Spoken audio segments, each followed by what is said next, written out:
Bonjour, Alexandre du blog réflexforme et santé.com, blog pour avoir la forme et la santé simplement, naturellement, efficacement et durablement. Alors bienvenue sur cette vidéo. Aujourd'hui vidéo sur un sujet qui préoccupe beaucoup de monde, mais c'est un sujet qui est un peu tabou parce que voilà, et puis les gens vivent tous avec le même problème. Ce problème, c'est tout simplement des gaz ou des ballonnements. Alors effectivement, pour certaines personnes, eh bien ça se passe bien parce que c'est pas très odorant, pour d'autres, ça l'est plus.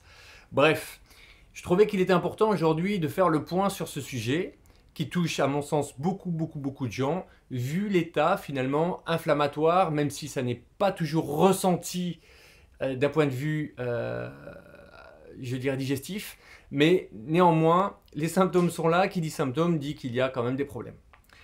Alors avant toute chose, il me paraît important de faire un rappel tout simplement de la digestion. Donc, il faut comprendre que les aliments nous apportent justement tout ce qui est énergétique et également vitaminique, etc. C'est pour cela que ces aliments doivent être choisis avec vraiment une grande importance, tant sur le point de vue de la proximité, tant sur le point de vue de la qualité, de la fraîcheur et du point de vue de l'entièreté du produit. Donc, moi j'aime bien des produits plus ou moins, je dirais, bio ou raisonnés et de saison. Voilà. Donc, dans un premier temps, il faut penser au processus de choix et de condition finalement. On choisit son aliment et dans la condition dans laquelle on va finalement le prendre. Ensuite, il y a le processus de digestion. Ce processus de digestion, il commence tout simplement par la bouche. Une fois qu'on a des bons aliments, il est important de les mettre en bouche, de les saliver, de les mastiquer. Ça, dans des conditions, je dirais, de calme, de détente, et également, il ne faut pas oublier que l'on doit manger quand on a faim, et non pas manger quand on voit une publicité, ou manger quand on nous dit de manger. Voilà. Donc ça, c'est important pour que nos enzymes digestives préparent justement à ce qu'on appelle la digestion. Ensuite, ça descend dans l'estomac. L'estomac, lui, qui doit détruire les aliments. D'accord. D'où justement une attention particulière aux aliments qualitatifs, je dirais, et non pas les aliments qui sont déjà préparés en supermarché ou que l'on veut nous vendre, qui sont déjà faits et donc qui sont remplis de conservateurs qui, eux, vont conserver les aliments et le but de l'estomac, c'est de les détruire. Le but de la digestion, c'est détruire les aliments pour que l'on puisse les assimiler. Donc, déjà, premier problème de notre nouveau mode de vie, c'est-à-dire qu'on mange beaucoup de choses qui sont déjà préparées avec plein de conservateurs et qui vont justement permettre d'entraver notre digestion. Donc ensuite, eh bien, une fois que tout a été coupé par les dents et je dirais par les enzymes digestives au niveau de l'estomac, et bien ensuite ça arrive au niveau de l'intestin grêle où finalement il y a ce qu'on appelle l'assimilation. C'est le but de l'alimentation, c'est-à-dire que l'on mange des choses pour pouvoir les utiliser. Et ça se fait dans l'intestin grêle. Ensuite, il y a le processus d'élimination qui se fait par le côlon. Donc tout ce qu'on n'a pas besoin et toutes les saloperies, le corps les rejette par le côlon, puis ça part aux toilettes. Voilà. Donc vous avez compris que pour le but de ce sujet, aujourd'hui, si il y a un problème, c'est que finalement il y a stagnation dans la partie assimilation et dans la partie élimination. Intestin grêle et gros côlon. Donc la réalité est la suivante. Ce qui se passe, c'est que quand il y a des gaz, des ballonnements, que ce soit odorant ou non, eh bien ça montre que toute la chaîne est perturbée, que ce soit dans le choix des aliments, que ce soit dans la mastication, que ce soit dans la digestion au niveau finalement de l'estomac, que ce soit dans l'assimilation au niveau de l'intestin grêle ou que ce soit dans l'élimination au niveau du côlon. Donc il y a toute la chaîne qui est à revoir. Et c'est important de tout cibler. Ça n'est pas finalement ce qu'on entend tout le temps. Ah bah par exemple moi quand je mange un fruit ça me donne des gaz, etc. ou ça me perturbe le système digestif. Sachez que c'est pas vrai. Le fruit va simplement faire son travail qui est un travail entre guillemets de détoxification. Donc il va stimuler la digestion et notamment l'élimination. Et donc ce qui va se passer, si vous avez un système digestif qui fonctionne mal, ça va activer l'élimination et donc forcément certains fruits ou certains aliments vont provoquer justement une élimination ou une constipation. Mais en fait, ça n'est pas l'aliment qui va influencer finalement un problème, c'est tout simplement qu'il y a déjà un problème et que cet aliment va révéler que vous avez un problème. Donc l'aliment et tout ce qui vient de la nature n'est pas mauvais en soi et ça c'est une évidence. Maintenant ce qui se passe c'est que nous avons un terrain qui parfois c'est un magma putrescent et donc forcément quand vous mettez quelque chose de bon dedans ça déstabilise tout et ça donne des conséquences. Et ces conséquences c'est ce qu'on appelle aujourd'hui les symptômes. Mais il y a des bons symptômes qui sont parfois des symptômes éliminatoires. Vous mangez des saloperies et ensuite vous mangez des bonnes choses. Il est quand même incroyable de penser que des fruits et des légumes puissent vous amener à être en mauvais état. C'est quand même la nature qui a été faite comme ça. Et je pense plutôt que c'est les choses en boîte, les choses qui ont été préparées longtemps à l'avance, qui ne sont pas fraîches, etc., que l'on a coutume de manger et qui, eux, justement, perturbent petit à petit notre système digestif et au final nous amènent à avoir des pathologies qui sont parfois latentes, mais qui sont présentes. Et on arrive à des aberrations en disant que finalement, tout ce qui vient de la nature et tout ce qui est entier n'est pas bon. Ce qu'il y a, c'est que notre état est de plus en plus dégradé. C'est ce qu'il faut comprendre. Autre point important de la réalité, ce qui se passe, c'est qu'aujourd'hui, en fait, on est poussé à manger ce que notre économie a poussé à faire pendant l'après-guerre, je dirais. Donc, on est parti sur une utilisation massive, industrialisation des céréales. Donc, finalement, on a dit aux gens qu'il fallait manger des céréales. Et donc, on mange beaucoup de blé, du blé rempli de gluten. Alors ça n'est pas du tout le but de parler du gluten ou pas du gluten, mais le gluten c'est de la glu qui colmate littéralement notre intestin grêle et notre côlon.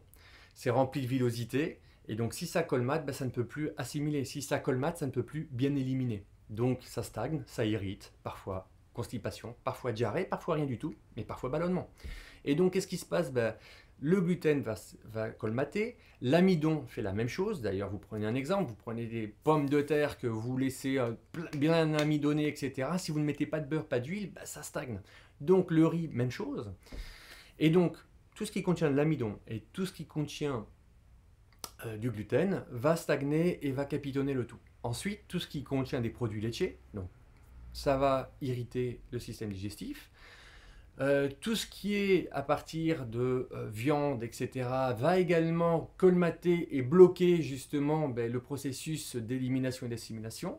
Donc tout ça, ça va stagner à l'intérieur de nos tuyauteries. Qu'est-ce qui va se passer ? En stagnant, des bactéries qui sont déjà à l'intérieur, si vous voulez, il y a ce qu'on appelle le biote intestinal, qui est finalement un équilibre entre des bonnes et des mauvaises bactéries.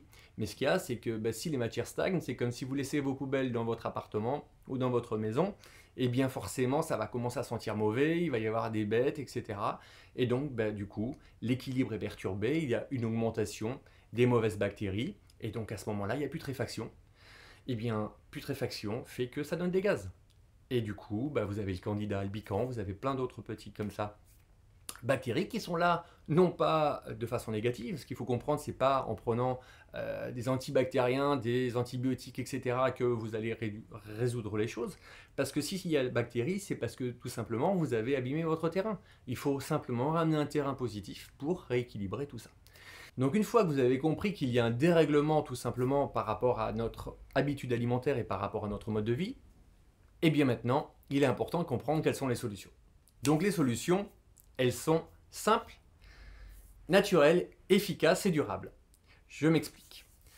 Tout simplement, vous avez besoin de repos. Pourquoi ? Parce qu'on a un mode de vie qui est stimulé par l'inutilité. D'accord, ce sont les ondes. On est tout le temps sans cesse sur Facebook, on est tout le temps sans cesse sur plein de choses, plein de, je dirais, réseaux sociaux qui nous permettent finalement d'être seuls. Donc il n'y a plus rien de sociable. Donc sortez, prenez l'air, reposez-vous, parce qu'on est stimulé sans cesse par la télé, par les informations qui sont une économie toujours négative. On pousse les gens à s'entretuer, etc., à avoir peur de l'autre. Moi, je vous conseille tout simplement de vous sevrer un petit peu de toutes ces choses complètement inutiles. Prenez votre temps, restez tranquillement à profiter des bonnes choses, sortez, aérez-vous, reposez-vous, faites des siestes, couchez-vous à l'heure. Ça, c'est la première des choses. Pourquoi? Parce que les batteries, c'est ce qui va permettre finalement de vous permettre de fonctionner correctement et d'avoir des organes qui vont bien fonctionner. Vous pouvez être dans un corps en super état, mais si vous n'avez pas de batterie, en fait, vous allez continuer à démarrer, vous êtes à l'opposé d'une voiture, mais ce qu'il y a, c'est que vous allez puiser dans vos réserves. Et à ce moment-là, faut pas vous inquiéter d'avoir plus tard des gros problèmes. Donc ça, c'est la première des choses. Ensuite, deuxième point, le choix des aliments. Donc, vous devez faire attention, vaut mieux manger moins, mais faire attention à la qualité de vos aliments. Et même, je vous ai dit auparavant qu'il y avait plein de choses négatives, donc vous allez dire, ah bah ça y est, on peut plus rien manger. Si, on peut manger plein de choses, mais on peut en manger moins, mais en meilleure qualité. Ça, c'est un point important. Donc des aliments de qualité, ce sont des aliments vivants, entiers, naturels et de saison. Voilà. Ensuite, reprendre que les conditions d'un repas, il faut savoir que l'on doit manger quand on a faim, et non pas quand c'est dicté par des mauvaises habitudes ou par des habitudes tout simplement. On mange quand on a faim.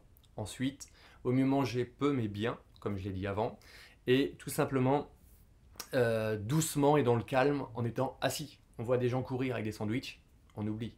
Il vaut mieux prendre une bonne salade, prendre le temps de manger, prendre un bon fruit, prendre des petites choses très simples, mais arrêter de courir pour passer du temps à le perdre après. Voilà. Il faut être efficace dans la vie. L'aliment va vous fournir l'énergie nécessaire pour avoir la forme et la santé. Une fois que vous avez la forme et la santé, c'est le meilleur capital pour pouvoir ensuite apprécier et être heureux. Donc ça, c'est important. Et ensuite, essayez, j'ai un petit conseil, c'est toujours dans ce point numéro 3, de manger mais sans trop mélanger les aliments. C'est-à-dire que si vous mangez un peu moins de pommes de terre, mais des bonnes pommes de terre, arrêtez de mettre une sauce, etc., avec une viande, avec des légumes, etc. Faites une petite salade si vous voulez avec des pommes de terre, mais n'en mettez pas trop et vous verrez bien que moins vous mettez d'aliments différents et plus vous aurez ce réflexe de satiété. Et ce réflexe de satiété, il faut vous écouter. Il ne faut pas manger parce que vous avez envie de manger, il faut manger pour vous nourrir. Voilà. Donc ça, c'était le troisième point. Maintenant, je vous conseille d'essayer d'ajouter des jus et des jus de légumes parce que les jus finalement sont un formidable moyen pour reminéraliser le corps. Comme j'ai dit tout à l'heure, le corps qui fonctionne mal avec de mauvaises batteries et avec finalement un système digestif qui est mis à mal, qu'est-ce qui va se passer? C'est tout simplement que comme il va mal fonctionner, il va moins bien évacuer et donc il va garder davantage ses déchets. Et les déchets, c'est des poisons. Le poison, c'est comme de l'acidité. Et ce poison va rester dans le corps et le corps va sans cesse tenter de lutter contre cet empoisonnement. Donc il va soit faire des œdèmes, soit piquer dans le corps les minéraux qui sont présents, ou soit les stocker. Et donc le fait d'apporter en quantité importante par des jus faits à l'extracteur de jus, des fruits et des légumes, et notamment beaucoup de légumes, ça va vous permettre de ne pas irriter votre système digestif et de profiter pleinement des minéraux qui sont eux alcalinisants, donc qui vont réduire et rééquilibrer cette quantité acide. Voilà. Donc, moi je vous conseille un jus qui passe partout, le jus de carotte pomme citron ou carotte pomme gingembre, ou sinon un jus très reminéralisant, c'est le jus de concombre pomme. Voilà, vous prenez un ou deux concombres avec 4-5 pommes, vous faites un super jus de ça, bien à l'extracteur de jus, ça sépare la fibre et ça vous laisse le jus. Donc le jus est facilement et ne nécessite pas de digestion, alors que les fibres sont un peu plus irritantes quand le corps est fatigué. Voilà. Donc, cinquième point maintenant, pour aider un petit peu votre système digestif, vous pouvez prendre du psyllium. C'est du psyllium blanc et non pas le psyllium brun. Le psyllium blanc, en fait, c'est un régulateur intestinal qui marche aussi bien pour les constipations, pour les diarrhées, pour les ballonnements. Pour tout le monde, de toute façon, ça vient nettoyer tout le système digestif. Simplement, ça n'est pas un laxatif. Et il y a très peu d'effets secondaires négatifs. Voilà. Donc on peut le prendre même au cours de la journée, vous inquiétez pas. Et c'est très bien parce que ça a énormément de propriétés et c'est excellent. Donc ça c'était le cinquième point. Le sixième point, il faut réduire ou stopper, vous l'aurez compris, donc tout ce qui est laitage, tout ce qui est viande, tout ce qui est pâtes, pain et riz, tout ce qui est amidon. Donc ça peut être des bananes qui ne sont pas mûres, ça peut être des pommes de terre, etc. Et tout ce qui est d'origine animale, je l'ai dit, mais voilà, je ne dis pas qu'il faut stopper, réduisez simplement, mais augmentez la qualité plutôt que la quantité. Et vous verrez que vous vous porterez super bien. Alors on me dirait, bah oui, alors qu'est-ce que je peux manger? Eh bien d'abord, pensez à arrêter de vous surcharger. Hein. La période d'après-guerre, c'est terminé, d'accord? Maintenant, il faut plutôt penser à fonctionner correctement, avec efficacité. Donc, il faut arrêter d'avoir peur de manquer. On ne manque rien dans notre société, d'accord? Au contraire, je dirais, on est malade de trop plein. Donc, arrêtez de penser que vous ne savez plus quoi faire, etc. Eh bien, c'est bien, changez vos habitudes. Sortez de votre zone de confort qui est toujours manger les mêmes choses et les plats préparés. Eh bien, poussez-vous à aller vers ce qui est bon pour vous. Remettez-vous un petit peu en cause. Et moi, le principe, c'est celui-là. Vous avez le feu dans le corps et c'est pas en changeant le goût que vous avez dans la bouche que vous allez l'éteindre. D'accord? S'il y a du feu, il faudrait peut-être arrêter de mettre des allumettes sans cesse pour justement l'aviver. Et mettez-vous plutôt dans une petite diète. En plus, c'est l'été en ce moment, donc ça peut faire du bien, mais à n'importe quel moment, c'est toujours bon. On mange toujours trop. D'accord? On est sans cesse sollicité. Les publicités sont là pour ça. Les industriels sont là pour ça. Le monde est là pour ça. Donc faites des économies, portez-vous mieux et vous verrez que vous serez en super forme et à vous justement un transit en pleine forme. Mangez pour assimiler, pour avoir l'énergie nécessaire et justement vous serez en pleine forme. Voilà. Donc je n'en dis pas plus, je vous encourage vivement maintenant à partager cette vidéo, à me mettre un j'aime en dessous, à aller sur Facebook, sur ma page réflexforme-et-santé.com, sur mon blog pour voir d'autres vidéos. Et je vous souhaite vraiment de vous porter le mieux possible et d'accéder à la super forme et à la santé. Je vous dis à très bientôt et profitez!